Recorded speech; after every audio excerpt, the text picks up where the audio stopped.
Hola, ¿qué tal amigos? Bienvenidos a este nuevo video. Vamos a hablar en este video sobre la guía de práctica clínica que se llama Diagnóstico y Tratamiento de las lesiones precursoras del cáncer de cuello uterino en su actualización 2018. Esta guía anteriormente llevaba el nombre de Prevención y Detección Oportuna del Cáncer Cérvico-Uterino en el primer nivel de atención. Así que pues vamos allá. Y hay que comenzar mencionando que la guía de práctica clínica menciona en la parte de la introducción que el cáncer de cuello del útero es el cuarto cáncer más frecuente en todo el mundo y es la segunda causa de muerte por neoplasia en nuestro país. Igualmente hay que mencionar que las lesiones intraepiteliales de alto grado están principalmente presentes en el grupo de 35 a 39 años, esto de acuerdo con cifras del 2016, y que el cáncer de cuello uterino realmente es poco frecuente en pacientes menores de 30 años. Sin embargo, sí presenta un pico máximo entre los 55 y los 59 años de edad. También la guía de práctica clínica menciona claramente que para que pueda desarrollarse el cáncer de cuello uterino es necesario que se presente una infección persistente por el virus de papiloma humano, específicamente los serotipos de alto riesgo oncogénico. También menciona que si bien es necesario que se presente esta infección por virus de papiloma humano, no necesariamente esta infección nos va a llevar al desarrollo de cáncer de cuello uterino, ya que se requieren de factores asociados a los que la paciente debe de estar expuesta para que pueda desarrollarse este cáncer. Entre los factores asociados que tenemos o que menciona la guía de práctica clínica, pues están el tabaquismo, la inmunodeficiencia, infecciones por herpes genital, clamidia u otras infecciones de transmisión sexual, el uso prolongado de anticonceptivos orales por más de 5 años, múltiples embarazos a término, una edad temprana para el primer embarazo, un número elevado de compañeros sexuales y que bueno, estos compañeros sexuales sean de riesgo, así como un debut sexual en la adolescencia. Por último, también se menciona que el nivel socioeconómico bajo puede ser un factor asociado para el desarrollo del cáncer cérvico-uterino. Ahora, ¿por qué nace esta guía de práctica clínica? Bueno, como acabo de mencionar, la infección de virus de papiloma humano de alto riesgo oncogénico es necesaria para el desarrollo de este cáncer. Curiosamente, esta infección es la más frecuente en todo el mundo en la mujer y por esa razón es que se tiene que estar buscando constantemente a este virus. Curiosamente, la mayor cantidad o la mayor proporción de los casos tiene una resolución espontánea en un periodo no mayor a 3 años. Sin embargo, para que pueda desarrollarse el cáncer de cuello uterino se requiere un tiempo muy prolongado. Esto pues, o bueno, en todo este tiempo lo que sucede es que una lesión preinvasora va a ir progresando poco a poco a desarrollar el cáncer. Y curiosamente esta ventana de tiempo que tenemos de muchísimos años es lo que nos permite tener un buen tamizaje o un espacio pues amplio para poder ejercer un buen tamizaje. Es por eso que pues esta guía de práctica clínica nace con el objetivo de tratar de detectar de manera oportuna pues las lesiones de cuello uterino. Curiosamente se basa en cifras que toma del 2000 a 2016 en donde se observa una reducción del 40% en la cantidad de muertes provocadas por este tipo de cáncer. Sin embargo, algo que llama muchísimo la atención, de acuerdo con la guía de práctica clínica, es que a partir de 2013 este descenso en las muertes se ha ralentizado. Esto quiere decir que pues se está presentando una especie de meseta y algunos expertos creen que esto podría indicar que los casos de cáncer de cuello uterino pues van a dispararse en los siguientes años. Así que esa es la principal razón por la cual existe esta guía de práctica clínica en nuestro país. Y bueno, pues pasemos a la siguiente sección de la guía de práctica clínica, que es la parte de promoción a la salud, en la que nuevamente se habla de los factores de riesgo, los cuales pues ya mencionamos, y que se vuelve a hacer mucho hincapié en que para que pueda desarrollarse este tipo de cáncer se requiere una infección persistente del virus del papiloma humano de alto riesgo oncogénico, entre los que resaltan pues son los serotipos 16 y 18. Además de eso tenemos otros cofactores como el inicio de la actividad sexual en edad temprana, una edad temprana para el primer nacimiento, multiparidad, múltiples compañeros sexuales, parejas de alto riesgo, así como historias de infecciones de transmisión sexual como clamidia trachomatis o herpes genital, uso prolongado de anticoncepción hormonal oral, el tabaquismo y la historia familiar de neoplasia intraepitelial vaginal o vulvar, así como inmunosupresión. Yo marco estas tres con flechas ya que de acuerdo con la guía de práctica clínica pueden ser las que tienen mayor o las que pueden aumentar más el riesgo. Curiosamente se menciona el uso prolongado de anticonceptivos hormonales orales. Como sabemos, el uso prolongado de anticonceptivos hormonales orales pues está relacionado con diferentes tipos de cáncer, específicamente con el cáncer de cuello uterino. Al menos la guía de práctica clínica dice que la evidencia no es del todo certera, es un poco pues no es tan fuerte la evidencia al respecto, por lo que se recomienda únicamente utilizar anticonceptivos hormonales orales por un periodo máximo de 5 años, y que igualmente se tiene que valorar el costo-beneficio que pudiesen tener los anticonceptivos hormonales orales en las pacientes que pues son usuarias de este tipo de anticonceptivos. Por tal motivo, siempre que se le esté ofertando este anticonceptivo a las chicas, se les tiene que hacer hincapié y mencionar que puede aumentar el riesgo de padecer cáncer de cuello del útero. Como parte de las estrategias de promoción a la salud, pues quizás la que más resalta o la que más está de moda pues es la estrategia de vacunación.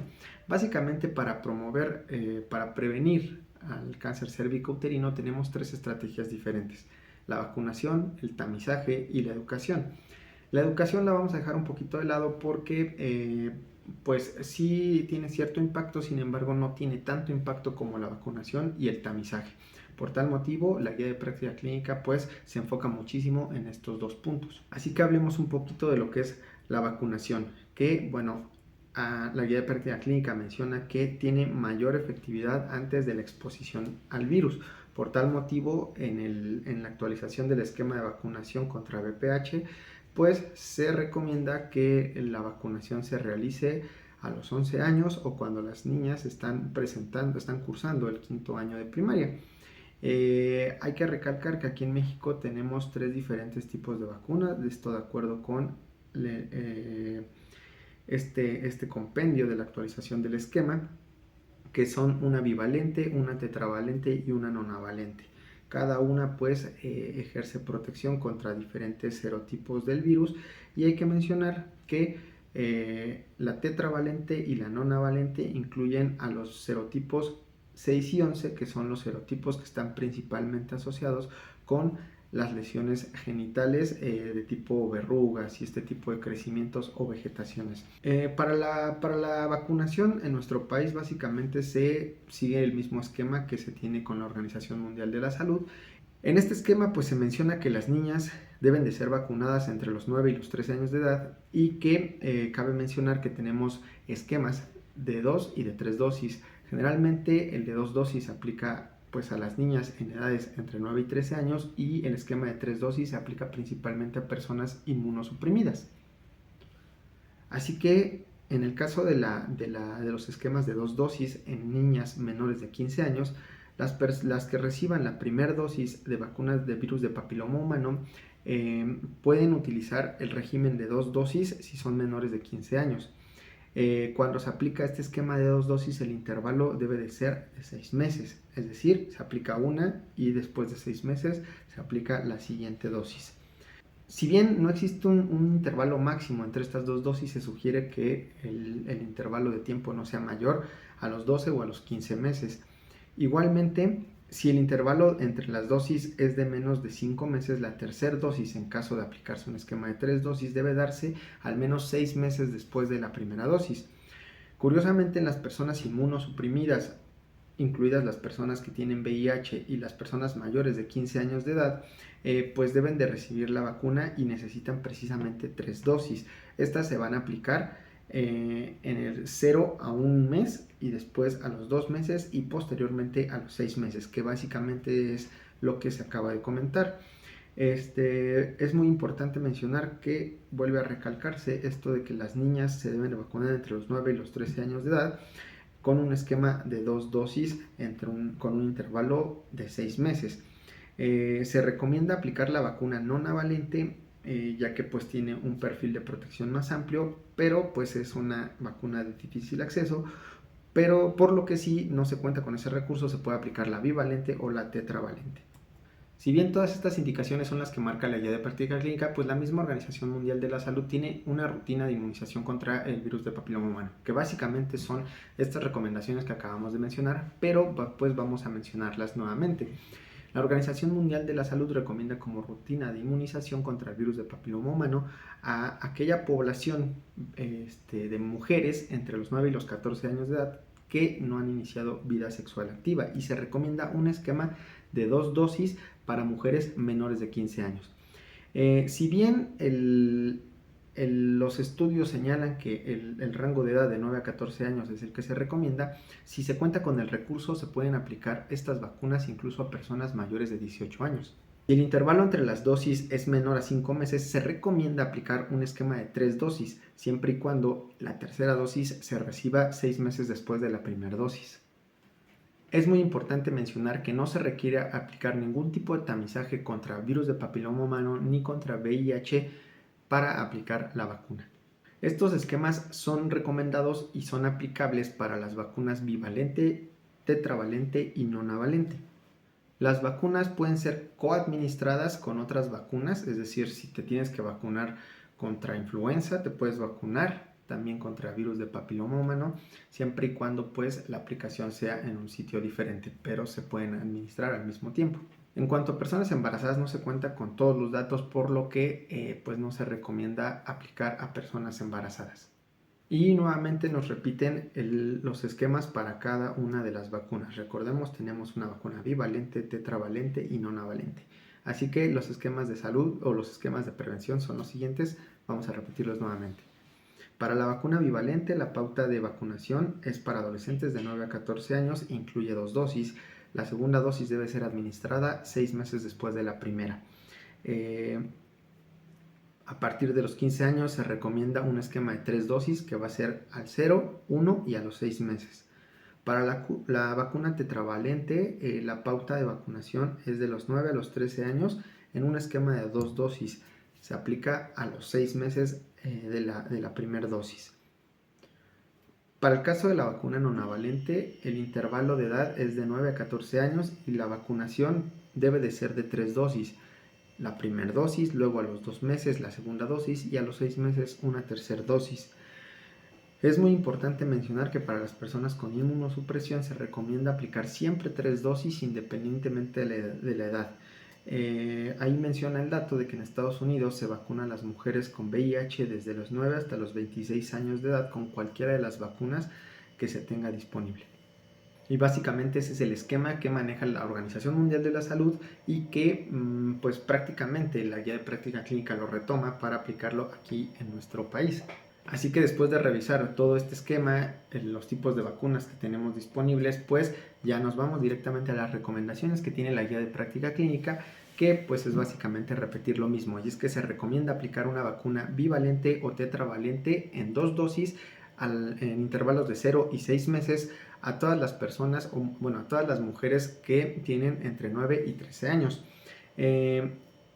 Los intervalos de vacunación, si bien pues están establecidos de 0 a 6 meses, se puede ser un poquito flexible y extender la vacunación hasta los 3 meses. Es decir, si no se te aplicó tu segunda dosis a los 6 meses, podemos ser un poquito flexibles y aplicar la segunda dosis hasta los 13 meses. Nuevamente se repite lo del esquema de vacunación de 3 dosis para personas inmunosuprimidas. Y la pregunta que se hace mucho en la consulta, ¿esta vacuna también se puede aplicar en hombres? Pues sí, la guía de práctica clínica señala que sí, esta vacuna, cualquiera de las tres, es efectiva en hombres y también puede prevenir algunos tipos de cáncer en la región anogenital. Sin embargo, por cuestiones de recursos se le da preferencia a las chicas y el grupo prioritario, nuevamente hay que mencionar, niñas de 9 a 13 años. Ahora, si te preguntan ahí en tu consulta o algo así, ¿hasta qué edad te puedes aplicar la vacuna de virus de papiloma humano? Bueno, hay que mencionar que se puede aplicar desde los 9 años y hasta los 45 años. Así que ya sabes, si bien a nivel institucional se aplica únicamente a niñas de 9 a 13 años, en nivel particular tú puedes comercializar esta vacuna y ofrecerla en un rango de edad de 9 a 45 años, tanto para hombres como para mujeres. Y recuerda que un punto de buena práctica es no realizar ningún tipo de tamizaje para virus de papiloma humano ni para virus de inmunodeficiencia humana. Ahora, si bien la estrategia de vacunación es muy importante, la prevención también implica llevar otras acciones, que básicamente es controlar los factores que pueden predisponer al desarrollo de cáncer de cuello uterino. Básicamente, entre esas recomendaciones es retrasar el inicio de la actividad sexual hasta después de la adolescencia, limitar el número de parejas sexuales, preferentemente ser monógamos, evitar relaciones sexuales con personas que hayan tenido muchas parejas sexuales, evitar las relaciones sexuales con personas que evidentemente tienen verrugas genitales, evitar el tabaquismo o dejar de fumar y utilizar métodos anticonceptivos de barrera. La guía de práctica clínica dice que la abstinencia sería la estrategia más eficaz, pero pues seamos honestos, ninguno de estos puntos es difícil de llevar y pues estaríamos interfiriendo con una libre sexualidad. Así que si te gusta hacer el delicioso, yo te recomiendo que te protejas y que pues tengas comunicación con tu pareja. Pero bueno, eso ya es otro tema. Igualmente la guía de práctica clínica nos menciona a los anticonceptivos hormonales orales, y es que, como ya habíamos mencionado, estos anticonceptivos pueden aumentar el riesgo de desarrollar este tipo de cáncer de cuello uterino. Y por eso, cada que nosotros ofertemos estos anticonceptivos, nosotros tenemos que decirle a la paciente que puede aumentar el riesgo de desarrollar cáncer de cuello uterino. La guía de práctica clínica vuelve a mencionar que para los anticonceptivos, específicamente en hombres, pues hay que recomendarles el uso de condón, que es un método de barrera. Sin embargo, hay que recalcarles y hay que señalarles que no protege del todo contra el virus del papiloma humano, porque si se presentan verrugas genitales, se puede estar expuesto a estos serotipos que desarrollan este tipo de vegetaciones. Ahora, en la parte de evidencias también señala algo sobre el dispositivo intrauterino. Se menciona en la guía de práctica clínica que no modifica la probabilidad de una infección persistente de virus del papiloma humano, pero sí podría modificar la probabilidad de que una lesión progrese hacia cáncer cervicouterino.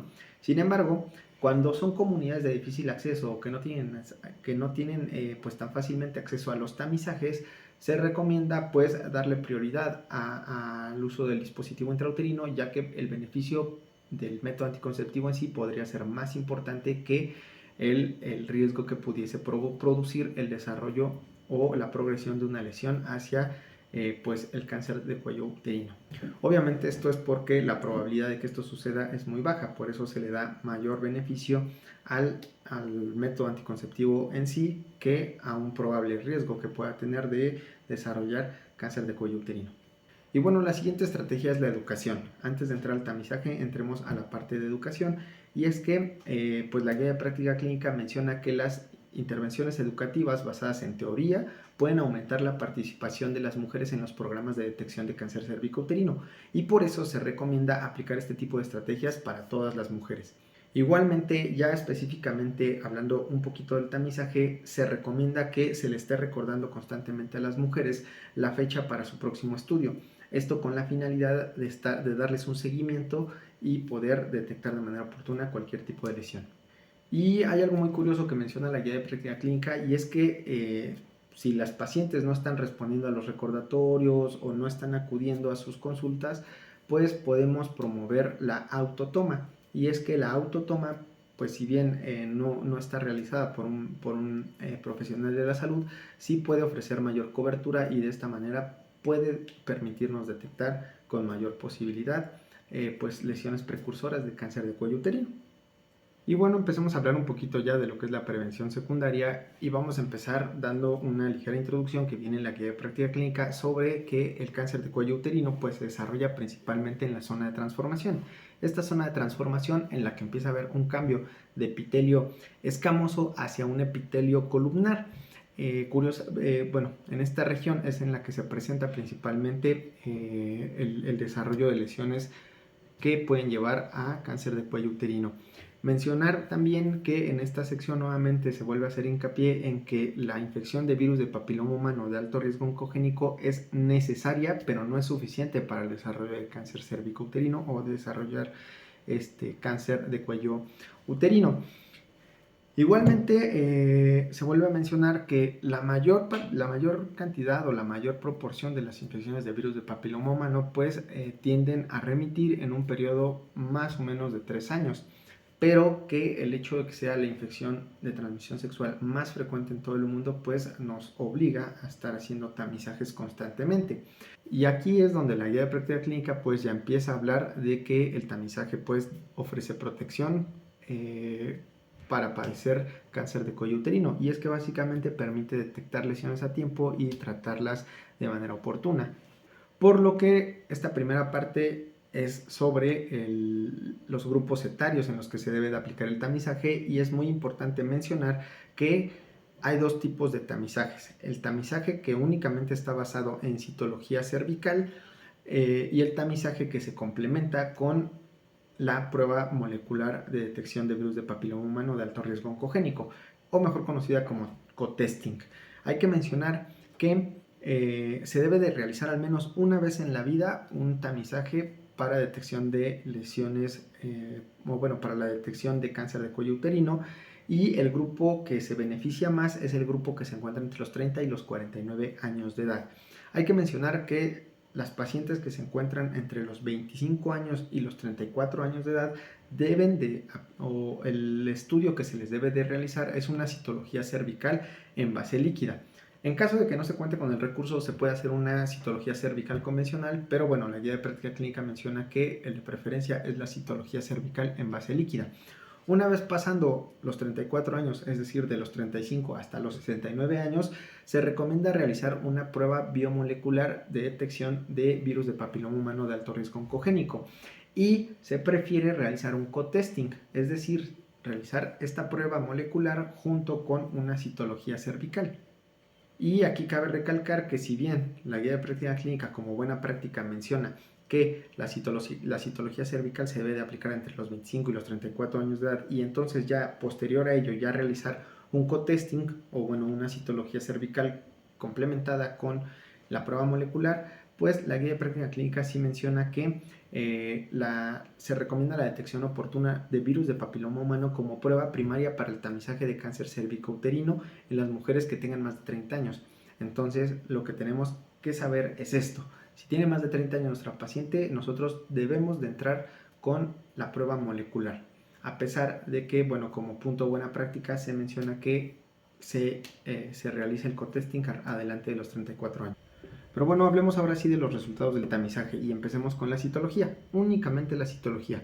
Si nuestra citología es negativa, nosotros tenemos que solicitarle una nueva citología a la paciente en un año, y si tenemos dos resultados negativos, se la vamos a solicitar en 3 años. Si es la primera toma o la primera muestra que se le va a tomar en su vida a nuestra paciente y sale negativa, nosotros le podemos pedir nuevamente una prueba en 3 años. Si nuestra citología es inadecuada para ejercer un diagnóstico, nosotros tenemos que localizar a esa paciente en un plazo no mayor a 21 días y volver a repetir la prueba. Si nuevamente nos arroja eso, entonces tenemos que mandar a colposcopía. Y en el caso de que nosotros tengamos una citología positiva o con un reporte que diga células escamosas atípicas de importancia no determinada, que es el famoso ASCUS, pues se realiza colposcopía, y si se cuenta con el recurso se complementa con la prueba molecular de detección de virus de papiloma humano de alto riesgo oncogénico. ¿Qué es lo que sucede si nosotros realizamos una prueba de detección de virus de papiloma humano? Es decir, si nuestra paciente tiene más allá de 30 años o 35 años, pues si nuestro resultado es negativo, nosotros tenemos que solicitar una nueva prueba hasta dentro de 5 años. Pero si nuestra prueba es positiva, entonces tenemos que complementar sí o sí con la citología cervical. Y si nuestra citología es negativa, nosotros vamos a repetir el co-testing hasta dentro de un año. Pero si nuestra citología es positiva, mandamos directamente a colposcopía. Como mencionamos, en las pacientes que se encuentran arriba de 34 años, como punto de buena práctica se recomienda realizar el co-testing, que el co-testing pues es la prueba molecular más la citología. Si nosotros tenemos una citología negativa y una prueba molecular negativa, pues vamos a repetir el estudio en 5 años. Si tenemos una citología negativa pero la prueba molecular positiva, se repite en un año, y si sale negativo, pues se regresa a esa periodicidad de 5 años. Si alguna de estas dos vuelve a salir positiva un año después, se envía directamente a colposcopía. Y si la citología sale positiva y la prueba de virus de papiloma humano sale negativa, nosotros tenemos que repetir en 6 meses el co-testing, y en caso de que veamos algo raro, valorar una colposcopía. Si después de 6 meses que se realiza este estudio el co-testing sigue siendo positivo, pues se envía directamente a colposcopía.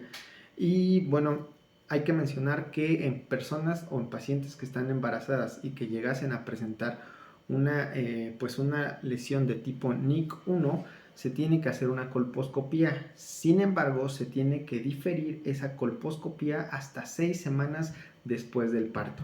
Si bien esta clasificación de NIC1, NIC2, NIC3 pues ya no es tan utilizada, en algunos centros, en caso de que en algunos centros se siga utilizando, pues eso es lo que se tiene que hacer con una embarazada. Si sale con una lesión de tipo NIC1, nosotros tenemos que esperar 6 semanas después del parto para realizar la colposcopía.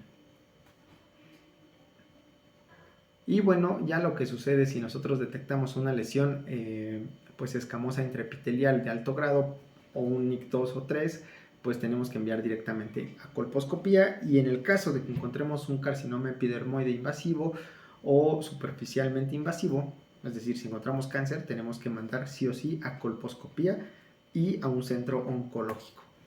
Ahora, la guía de práctica clínica después nos dice cuándo hay que solicitar pruebas moleculares de virus de papiloma humano de alto riesgo oncogénico. Bueno, pues esta prueba se puede solicitar en estos 3 casos, que es si tenemos un reporte en la citología cervical de lesiones escamosas atípicas de origen o de importancia no determinada, un ASCUS positivo.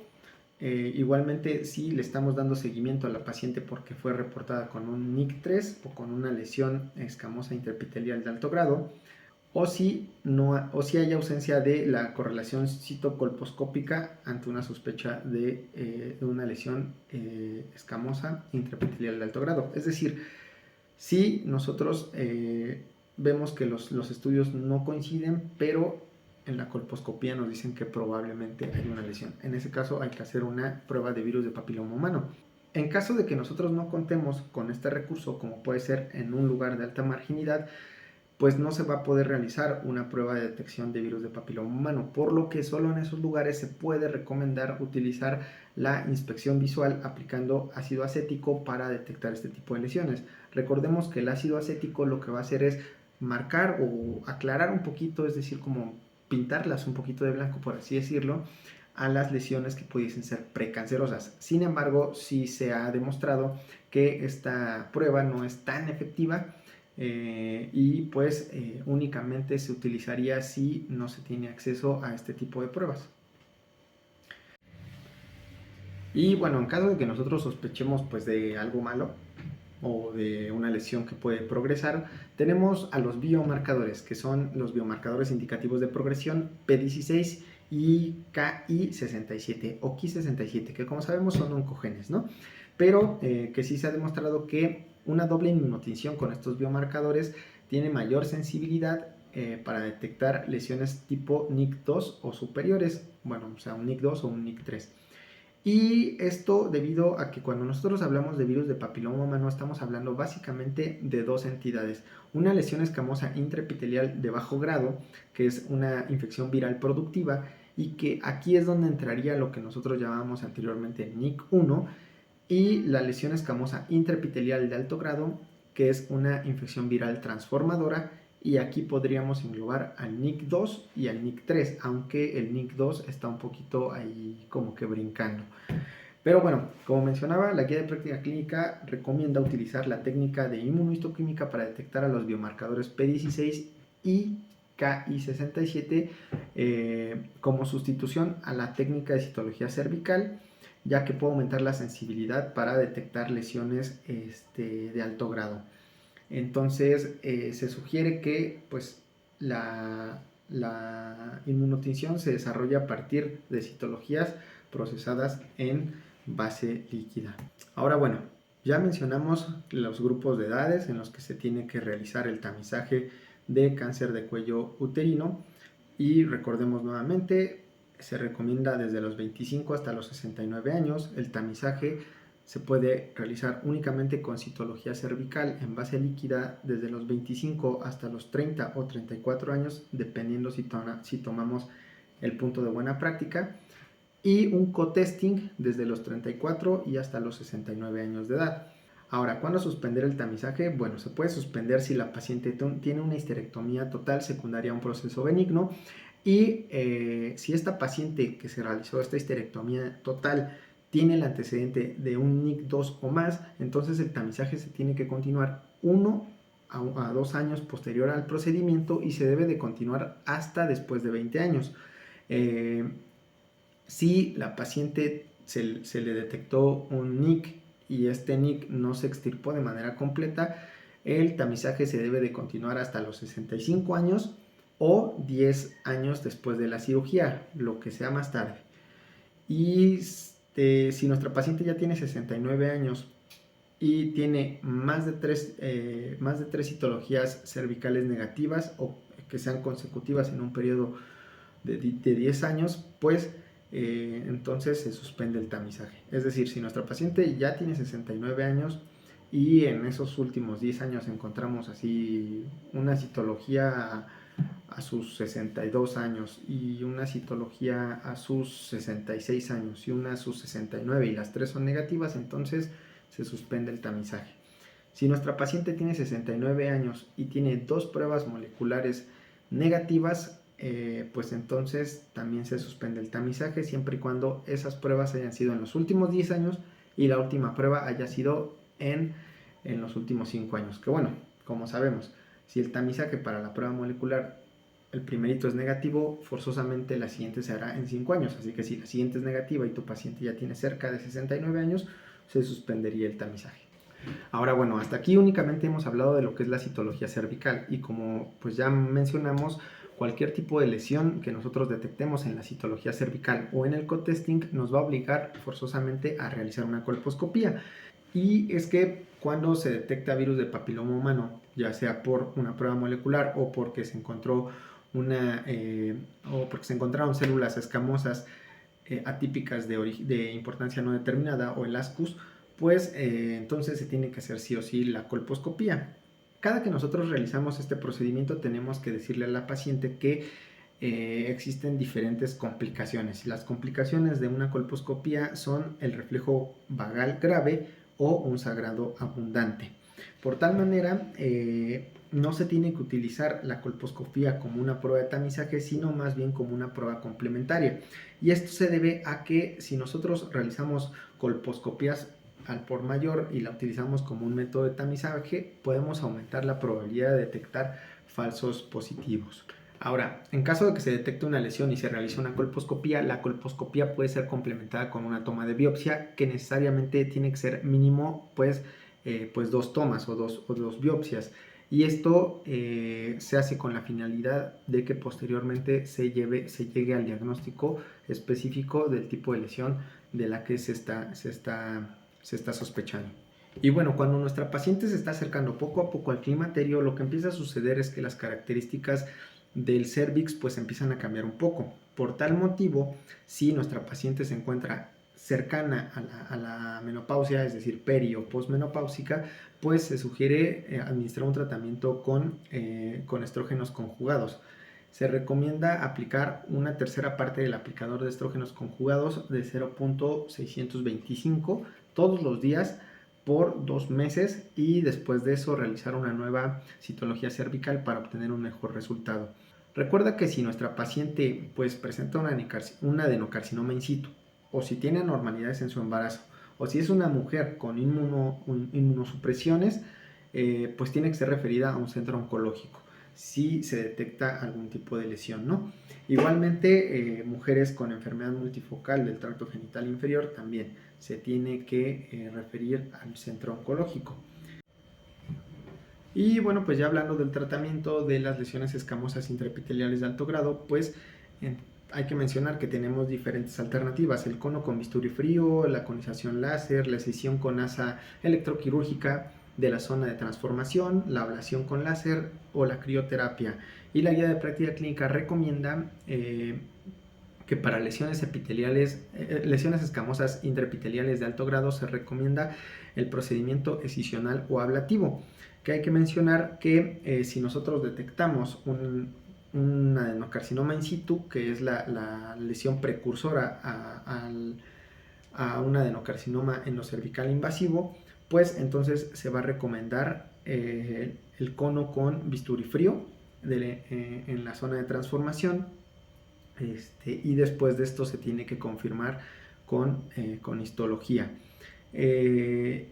En caso de que se detecte un adenocarcinoma in situ y no se pueda realizar el cono con bisturí frío, se puede realizar pues la escisión por LIP, que es la escisión con electrocirugía, siempre y cuando sea ejecutado por un buen ginecólogo. Y esto lo marca la guía de práctica clínica, ya que el mayor riesgo de persistencia y recurrencia de este tipo de lesiones están asociadas con esta técnica. Igualmente, en esta técnica se presenta una mayor tasa de una escisión incompleta, es decir, no se quitan los bordes completos y la lesión puede ser recurrente. Por eso se recomienda más el cono con bisturí frío. Igualmente, en el tratamiento del adenocarcinoma in situ, si es microinvasor, se tiene que tomar biopsia, que pues realmente ante toda lesión pues se toma una biopsia. Y nuevamente nos da unas pautas la guía de práctica clínica de buena práctica. Si nosotros detectamos una prueba molecular positiva y en la citología encontramos un adenocarcinoma invasivo, tenemos que referir al centro oncológico así, en 2 semanas. Ya no hacemos colposcopía, nada, tenemos que mandar al centro oncológico.